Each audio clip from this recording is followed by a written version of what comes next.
रणनीती आघाडीची?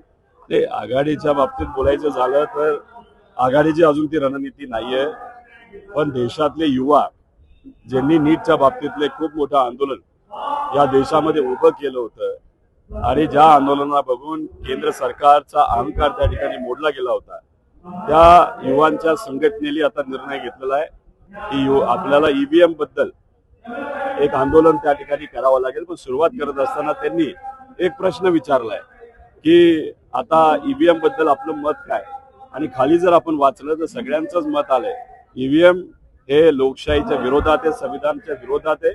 त्याच्यामध्ये अनेक लोकांना कन्फ्युजन आहे आणि लोकशाहीमध्ये कन्फ्युजन हे कधी त्या ठिकाणी योग्य नसतं. जर कन्फ्युजन असेल तर लोकांना विश्वासात घेऊन जसं पूर्वी तिथं चिठ्ठीवर त्या ठिकाणी आपल्याला बॅलेट पेपरवर तिथं मतदान केलं जात होतं, तसंच मतदान केलं जावं असं युवांची मागणी आहे. एक तो महाराष्ट्र में भी एमपीएससी हो या उसके साथ सीईटी हो, उसके बारे में भी यहाँ पे पेपर फूटा है, ये सिद्ध हुआ है.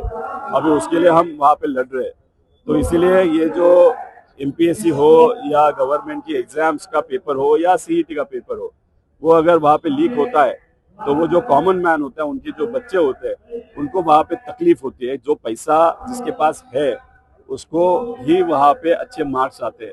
अभी एमएससीईटी में अगर आप देखो तो इसके पहले 11th और 12th में बच्चों को जो वहाँ पे मार्क्स आए थे वो करीबन 90% के आगे होते थे और उनको सीईटी में वहाँ पे ऑलमोस्ट 100% मिलता था. लेकिन लास्ट 3 सालों में अगर वहाँ पे आप देखो तो जो 90% मार्क्स 11th और 12th में जो बच्चों को मिलते थे वो अभी कम होते हुए 40% तक वहाँ पे आए हैं. जो अभी 10th 11th और 12th में अगर उनको 40% वहाँ पे मार्क्स मिलते हैं और सीईटी में उनको अगर 100% मिलता है तो डेफिनेटली कहाँ ना कहाँ तो भी कुछ ना कुछ तो गलत सीईटी में हो रहा है. वहाँ पे करीबन 10-12 लाख विद्यार्थी वहाँ पे एग्जाम देते हैं. उनका जो ड्रीम होता है या उनको जो अच्छे कॉलेज में जाने का इच्छा होती है वो वहाँ पे पैसा और भ्रष्टाचार आने के कारण वहाँ पे सिर्फ पैसा वालों का वहाँ पे अच्छा हो रहा है, लेकिन नॉर्मल लोग कॉमन मॅन का वहाँ पे नुकसान हो रहा है.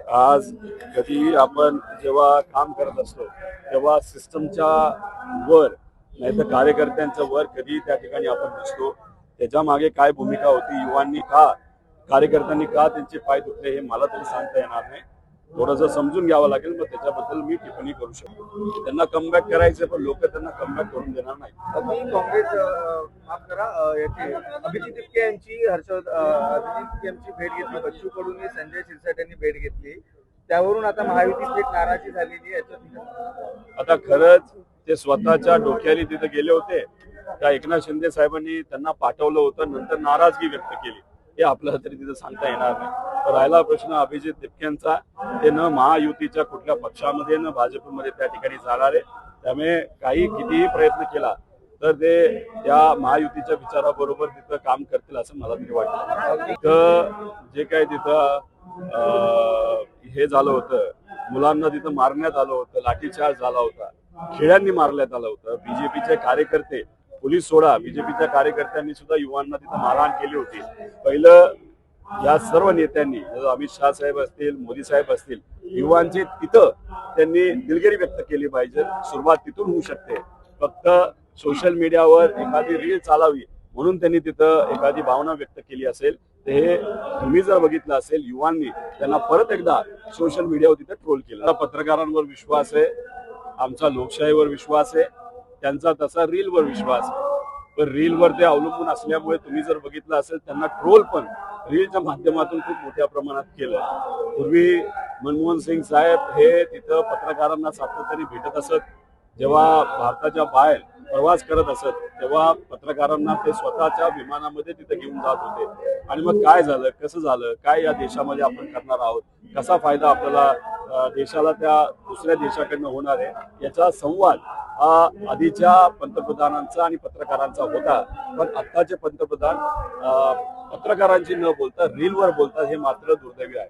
मला वाटत नाही फायनान्स मंत्रालय हे कदाचित तिथं आपल्या महाराष्ट्राच्या मुख्यमंत्री साहेबांना पाहिजे असावं, पण त्यांना तिथं मिळालं नाही का त्यांनी त्याला नकार दिला हे आम्हाला तरी सांगता येणार नाही. पण काही ना काहीतरी मुवमेंट दिल्लीमध्ये आपल्या महाराष्ट्राच्या मुख्यमंत्र्यांची आणि तिथे असणाऱ्या नेत्यांनी त्यांना तिथं विनंती केली की तुम्हाला दिल्लीमध्ये यावं लागेल. सामनामध्ये असं देखील लिहिलंय की राज्यात ते त्यांचा आवडता मुख्यमंत्री होईल, म्हणजे फडणवीस यांचा आवडता मुख्यमंत्री असं देखील लिहिलंय. मला असं वाटतं की त्यांचा आवडता होईल का अमित शहा साहेबांचा होईल ते नंतरच आपल्या सगळ्यांना कळेल. दादा, शेकाप डावी इंडिया आघाडी सोबत राज्यात आहे, तर केंद्रात आणि राज्यात सर्व डावी आघाडी ही इंडिया आघाडी सोबत असणार आहे का? कोणी वाटतात तुमच्या? याच्या आधी राहिलेले आहेत, याच्या पुढेही राहतील असा विश्वास आहे. जंतर मंतर ज्या ठिकाणी आंदोलन पार पडलं हे देशविरोधी आंदोलन होतं असं RSSचे वरिष्ठ नेते त्यांचं म्हणणं आहे. आता मग तुम्ही घाबरला कशाला या युवांना?